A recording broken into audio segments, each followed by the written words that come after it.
Hey everybody, it's Najee here, and I'm along with my buddy David. He is the founder of WatcherPass.com. David, how's it going? It's going well. Just watching movies and staying quarantined. Good. And we have a very special guest. And before we even get into the introduction, just everybody that's been given the tremendous amount of feedback about the review of this film that we're going to be talking about. It's a really, truly a pleasure to have him right now getting ready to talk to us. We got so much to talk about, but I'm like overly excited. But we have a special guy, the writer, the director, the producer of All About Who You Know, who is available, which is available right now on video on demand on all your video purchasing platforms, whatever it may be. Jake Horowitz, how's it going today? Horowitz, excuse me. It's good, thank you. How are you guys? Hanging in there, like they said. Quarantine life. Yeah, thank you so much for having me. We don't even live in the same country, so we probably would have been doing this over the internet anyway. So not much has changed.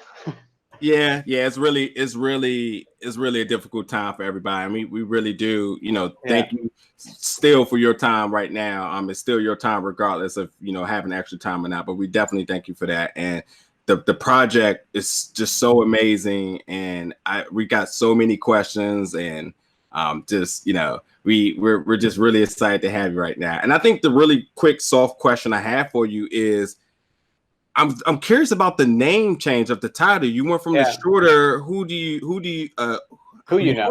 know to All About Who You Know. I'm wondering about the change here. Yeah, so the movie was always called Who You Know.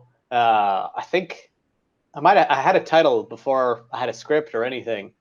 I mean, obviously I knew what it was going to be about, but I always liked that title, and it was Who You Know. It's nice and short, and then our distributor picked it up and suggested that we changed it to All About Who You Know, which I initially really hated because it's a lot of words and it's very confusing.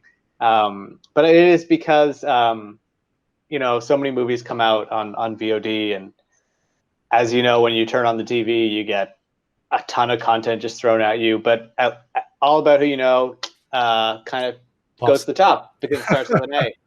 So I remember at TIFF, I was listening to somebody talking about like alpha stacking, which is what it's called. And they said, you should always start your movie with an A. And I was like, that's stupid. But here we are. So it's called All About Who You Know. And I've sort of come around to it, but I still call it Who You Know. That makes sense. Let me ask a quick follow-up. And also, we should preface this by, we're obviously going to be talking about the movie. We have a ton of questions. So this will contain spoilers. If you haven't seen the movie, you should see it already. You should go see it. And then which is weird to say that there's spoilers in a romantic comedy, but I think there's a few twists and turns that can get spoiled. Well, like I'm crazy about spoilers. I avoided all the Avengers trailers up until the final movie, just so I wouldn't know anything about it. So the original title of Avengers was actually Who You Avengers. They changed it. I don't know. So I was just wondering, with the name change, All About Who You Know is a line in the movie. Was that already in there, or was that something that was? It was. Thankfully, the line was always, it's all about who you know. But the idea was that this last part would be where you get the winking nod to the title, but it still worked out. So I think awesome. other titles came up when we were thinking, and it was like, should it be called like A Writer's Something, or they were all pretty bad. So So talking about the movie, Cole is a very complex character, played by Dylan Everett.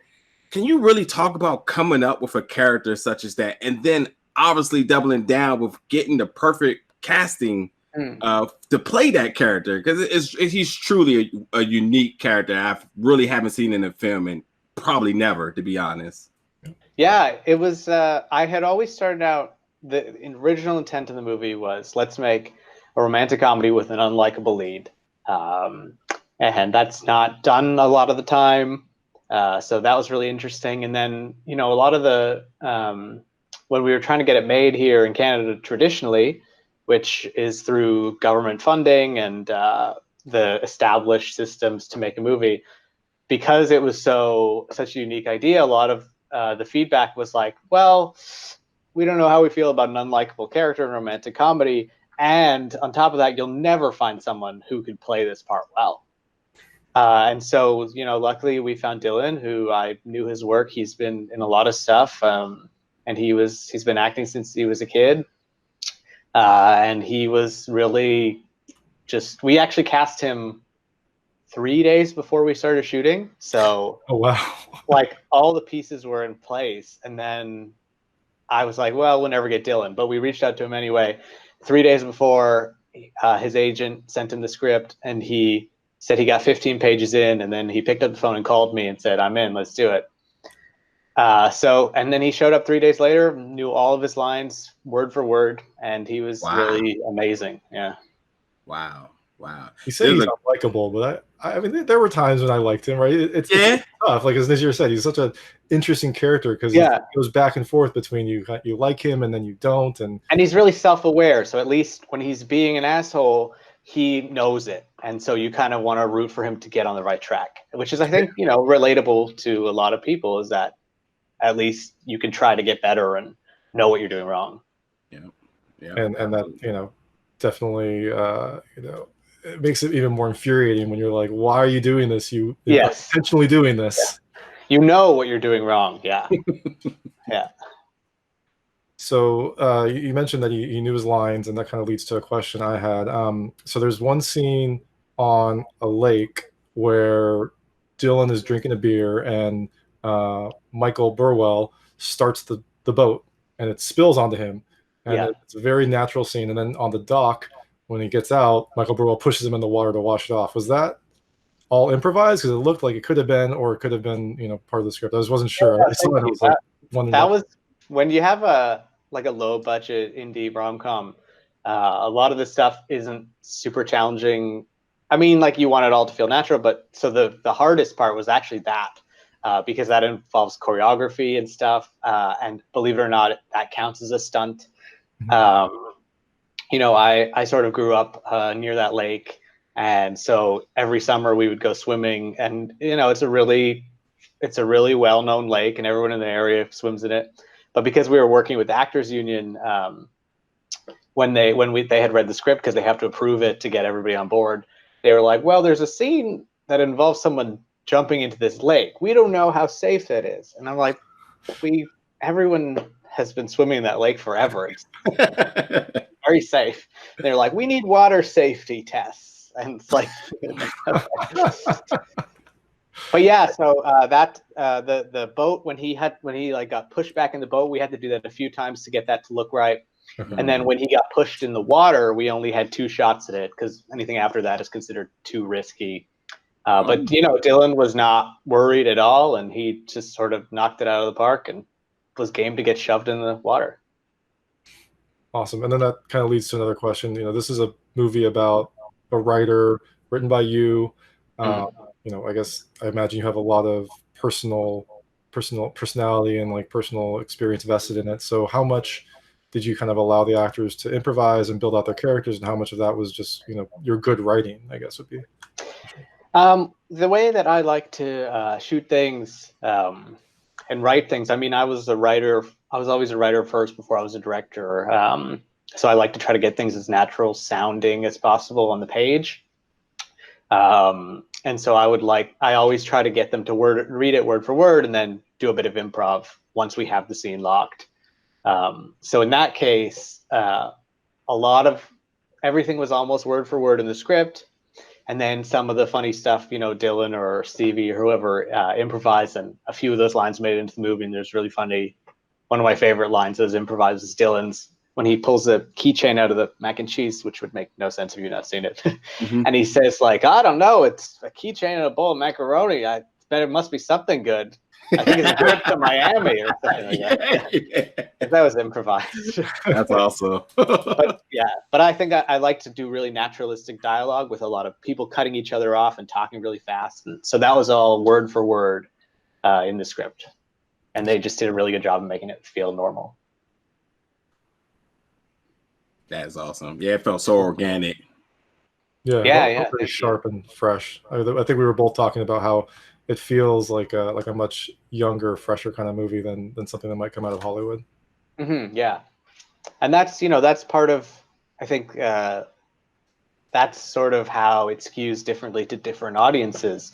Like we were talking yesterday about how somebody on IMDb had commented like that they got bored of it after 20 minutes, and I think that's just if I know a lot of older people who had watched it, or I think my parents sent it to their friends or whatever, and they're like, "What are they saying? I don't know what they're talking about." And so yeah, it definitely skews to like a millennial crowd for sure. And I'll quickly just say, like much I said in my review, I didn't have aspirations in wanting to be a writer, producer, or any of that sort. But the way, I mean, all of us were kids at a point. We all had dreams. We all were visionaries to some extent.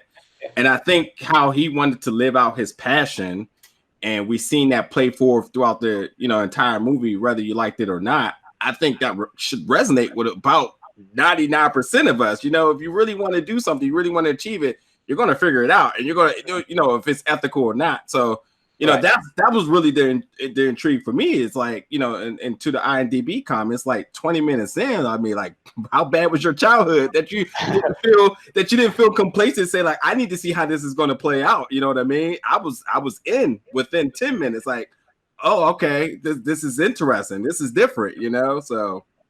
Right. Yeah. Thank you. Yeah. I mean, for sure, it's like because in the end, like you said in your review, every character has some kind of scheme or plan, and they're all scheming throughout the whole movie, but they're all trying to achieve something. And so I think that's universally relatable, is trying to follow your dreams, and however that works out for you, whether it's a happy ending or not, it's something that everyone can relate to. Yeah. Well, and how could you get through that knife scene at the very beginning and not be intrigued? Like I saw that, I was like, that's such a smart way to kind of open up his personality and how his process is. Yeah, I think luckily I've never pulled a knife on somebody that I admire to try to. But, pursued your dreams well enough, I guess. Yeah, for sure. Don't try that at home. Yes, disclaimer. Don't try. You follow with your next question, David. Okay, and then so I guess going back to the, you mentioned that the lake is a well-known lake. I was intrigued, and this might just because Najir and I are both in America. Like the shoe tree, is that something that I assume it's something that's well known, but is it something that's like has popular appeal, or was it something that was created for the movie? Yeah, so like I said, I used to sort of go up summer and spend summers around there, and so I would always see that driving up, and didn't know what it meant, and never sort of stopped at it. Just always looked at it out the window, and it's really interesting because there's like thousands of. I mean, in real life, it's even more than it is in the movie. There's thousands of shoes on this thing, and apparently. So that was the only one that I knew from my childhood, but apparently they're all over the place in Canada and in Ontario. And it's like a tradition that if you're sort of going up north, up camping or whatever, you would toss your shoes on this tree as like a sign of that you were heading up that way or coming back or something. And then a lot of the trees have been knocked down in recent years by the municipalities that they're in. This one is still surviving.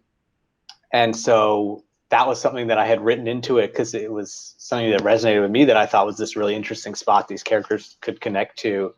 And so, we were lucky enough that we were able to shut the road down and actually film there at that tree, which was very hard because we're on the side of the road in the middle of nowhere. And then so like, the sun went down and we had missed a few lines of dialogue. So then we had to recreate that elsewhere.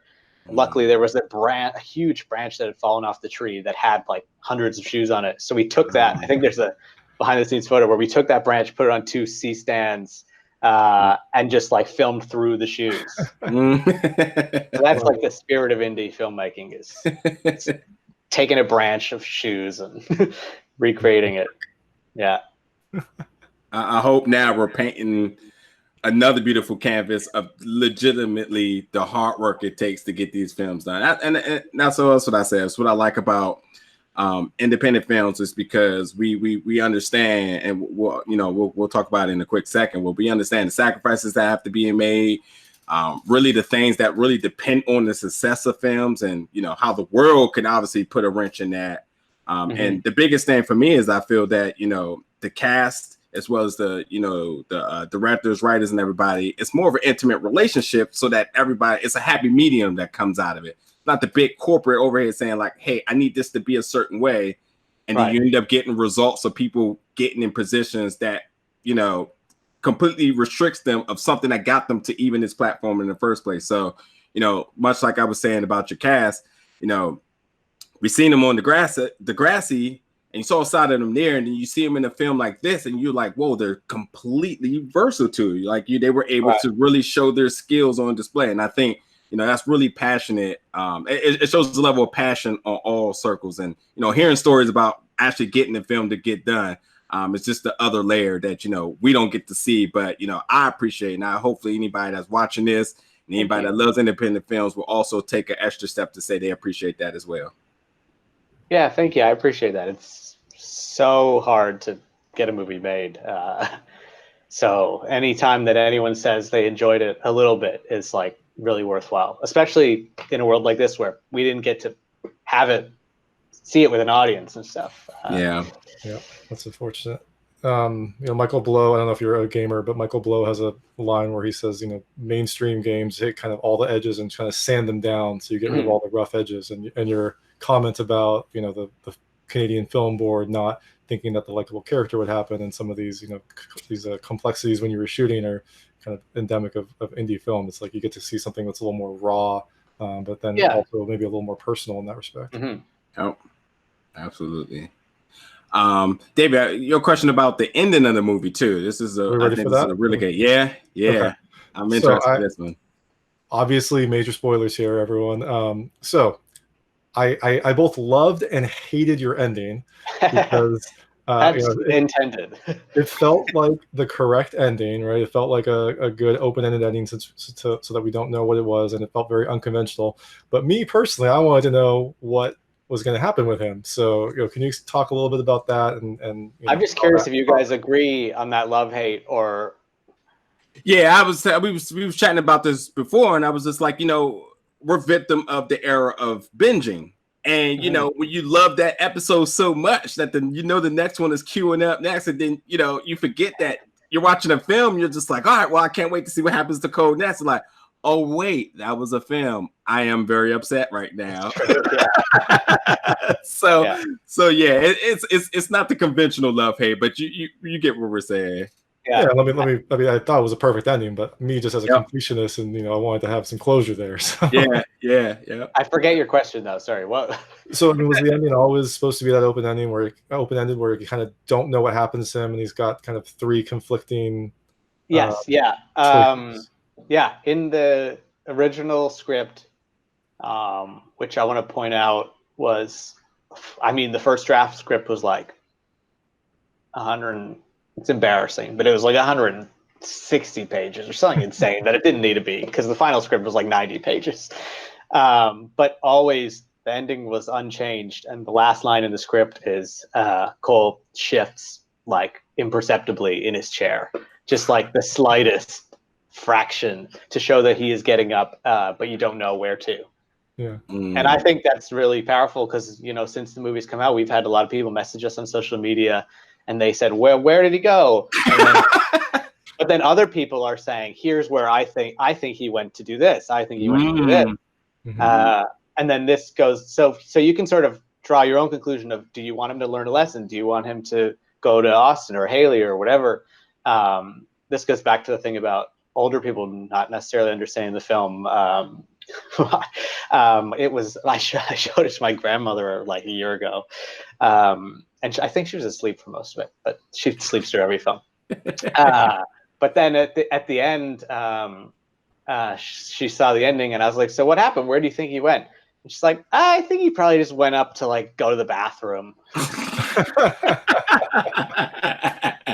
You can believe whatever you want. I guess there's more choices then. Yeah. I didn't even think about the possibility. I just felt, I just felt so entitled that I knew the next episode was coming. Well, if enough people watch it, I can make a sequel and then answer that question. That's all you had to say. Yeah. So to my question to kind of follow about that, because obviously with some people predicting obviously where he went, I think this film encompassed a really important theme.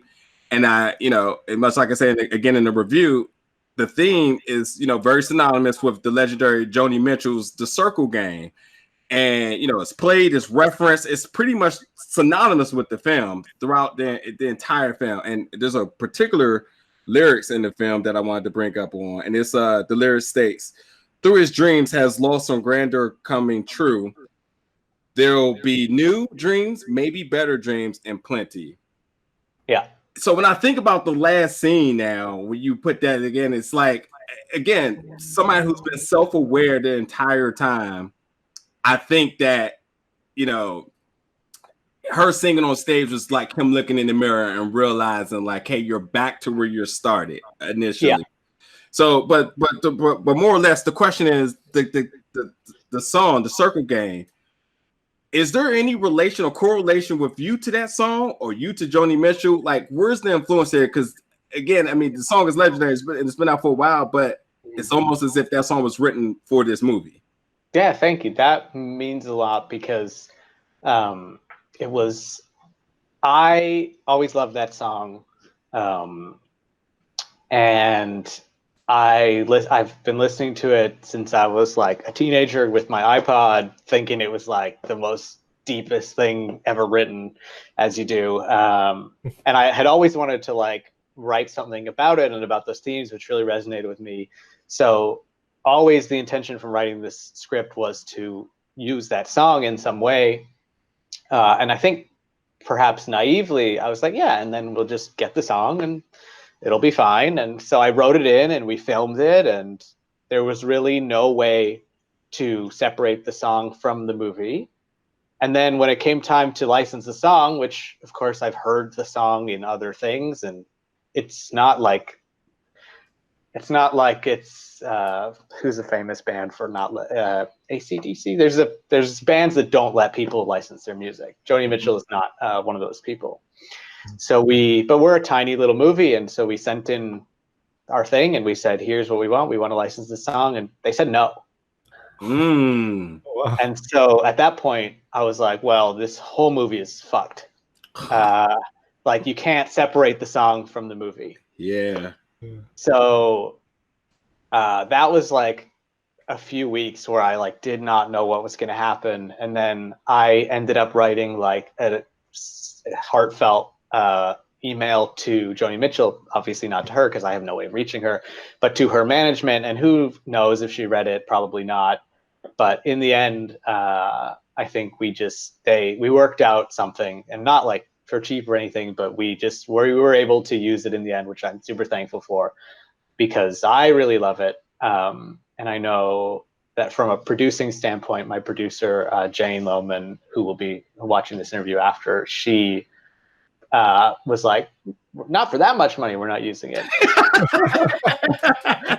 So I'm happy that it's in there and that people can appreciate it in terms of how it relates to the themes, because I think it's really important.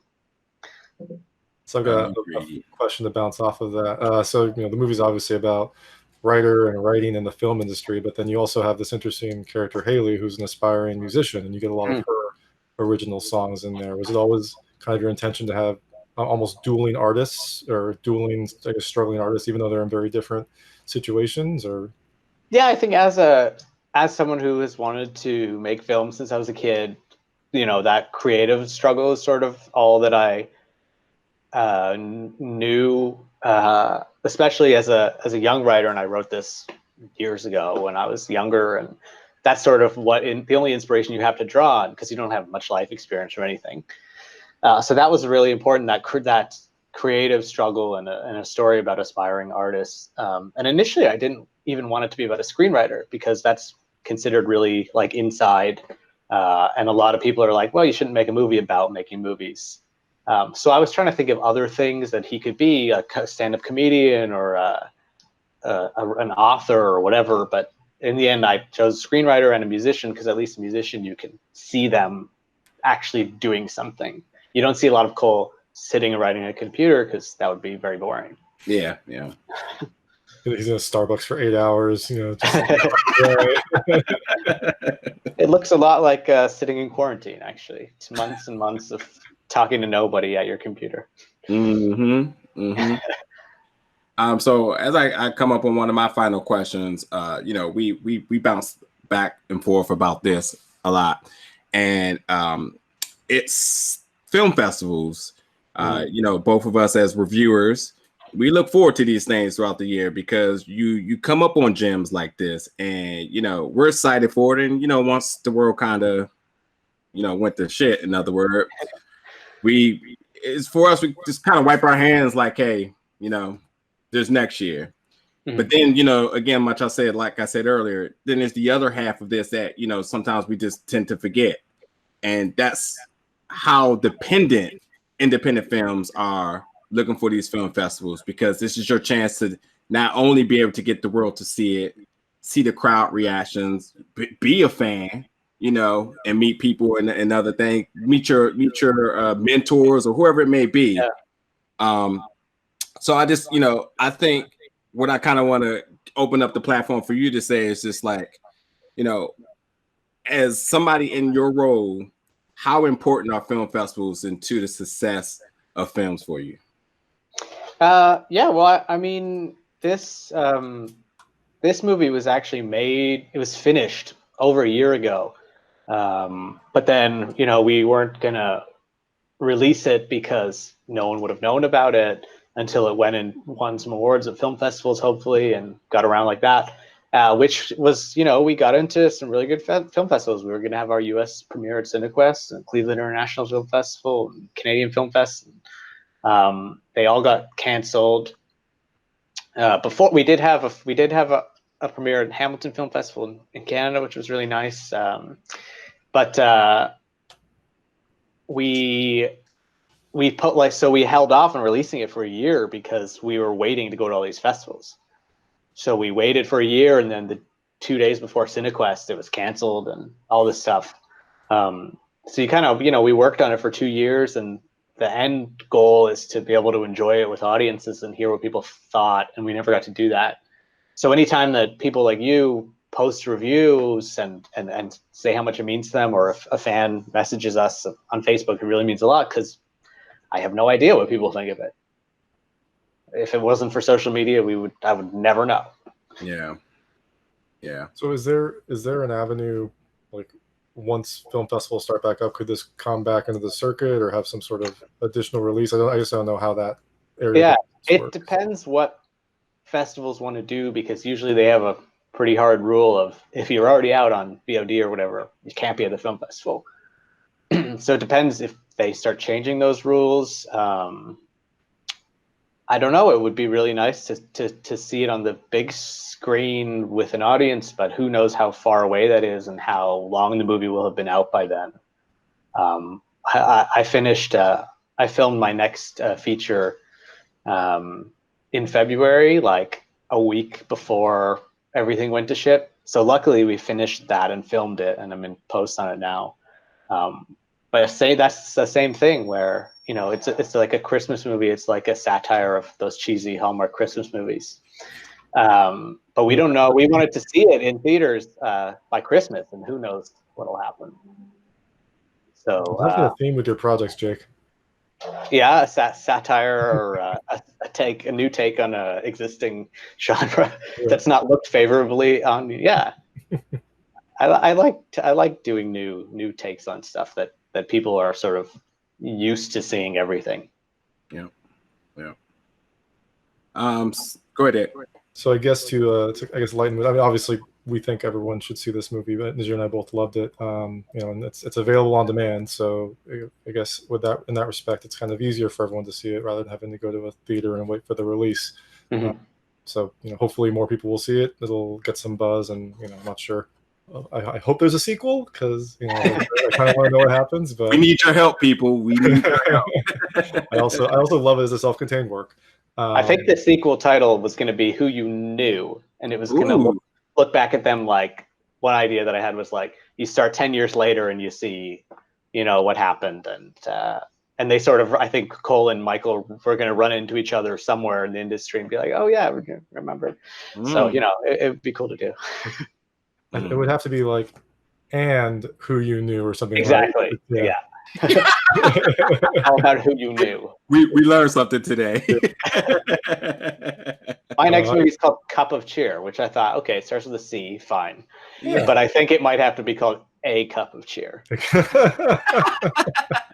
And you beat me to it. I was just about to say, you mentioned about you being in the middle and in the process of editing Cup of Cheer.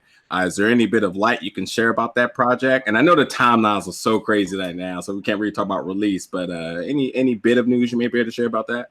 Yeah, so it's, I remember in your review you said how Who You Know is considered a comedy, but it's sort of more of a drama, which I really love. That's like the artistic auteur side of me, trying to do like a comedy drama mix that I really like.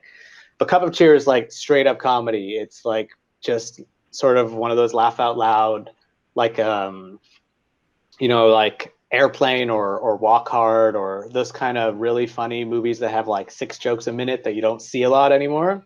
That was what we wanted to do, and it just completely makes fun of every single Hallmark Christmas movie, which are all the same.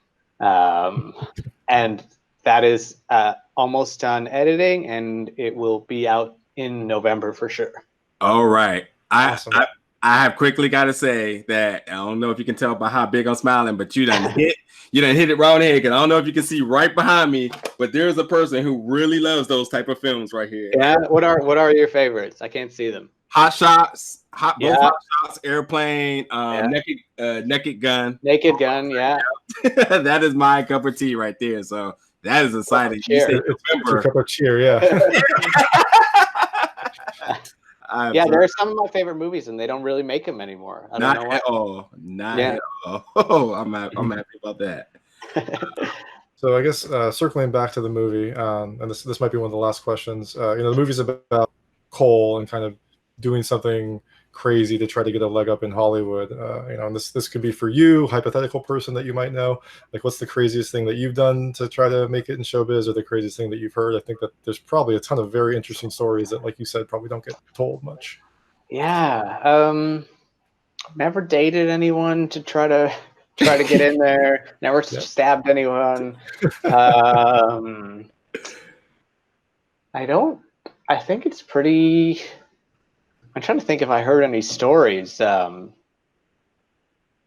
I'll say one story that's. I don't. Okay. You can't anonymize it. It's about me. My favorite show growing up was Arrested Development, which was hugely influential on my sense of humor and everything. And so one of my all-time heroes was Mitch Hurwitz, who's the writer and creator of that show. And so when I was getting started in the industry 10 years ago or whatever, I had won this award at this, it's called the Banff Media Festival. And I won like the Young Screenwriter Award or whatever. And so it's this festival that's like a few days up in the mountains in Canada, in the Rocky Mountains. And everyone stays at this old like castle in the mountains, and there's a festival. And so he was like the keynote speaker of that year, and he was one of my like all-time heroes. So I was really excited to meet him, and I sent him an email beforehand, and we met up, and we got to hang out for a few days, and it was really cool. And they say don't meet your heroes, but he was a really, really nice guy. And that's it. I don't think I did anything crazy. But then afterwards, I had read this article about somebody who wanted to like stick in the mind of somebody that they liked, and so they, instead of sending a writing sample, they sent like a video or something that they made. So I thought, okay, I consider myself a filmmaker. I can send something kind of funny. So I sent him, like, instead of a follow-up reply saying like, hey, thanks, it was fun to hang out, I made like this 5-minute video that I threw together in a day that was like just this funny little video that served instead of like an email. It had like a bunch of like callbacks to things we had talked about and stuff. And I made it like a day after meeting him, and I sent it to him quickly. But he's obviously a busy guy, and so he never got around to watching it. And then like a year passed, and then 2 years passed, and then I ran into him at another festival in Miami, and I was like, "Hey, did you ever see that video?" And he's like, "No." So I'll watch it. And so he watched it, and like then a few hours later. So keep in mind now it's 2 years later. This is an email that had like a bunch of inside jokes that would have been funny like immediately after, and now just seemed deranged. So he's watching, yeah. So he's watching this video 2 years later, being like, "Fuck, this guy is obsessed with me. I don't know what to do." And meanwhile, it's just like a funny thing that I threw together at the time.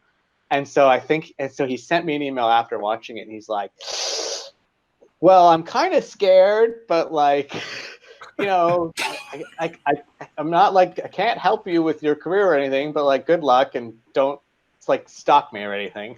And then it's funny that I ended up making this movie about someone who stalked their idol. So I'm worried if he ever sees it, he'll be like, "Fuck, that's gonna happen to me." That is hilarious. Well, really quickly, people, again, All About Who You Know is on all your video on demand platforms for purchase right now. Definitely want to check that out. It's an amazing film. It has absolutely been a pleasure to talk with you, Jake. Really getting into your mind about this and hearing about the creative process. This has definitely been a pleasure. I am already looking forward to November. And then I'm just going to just make my own date, and I'm going to say I'm looking forward to next June for part 2 of this. And you still know people. Let's do a Kickstarter. Yeah. But again, thank you so much for chatting with us today. Let me just plug at Cup of Cheer movie or something, I think, is where you can follow us for that movie. And then at Who You Know movie, if you can see all the updates for Who You Know at Cup of Cheer. Right on. I will have all that information in the description below. People, check it out.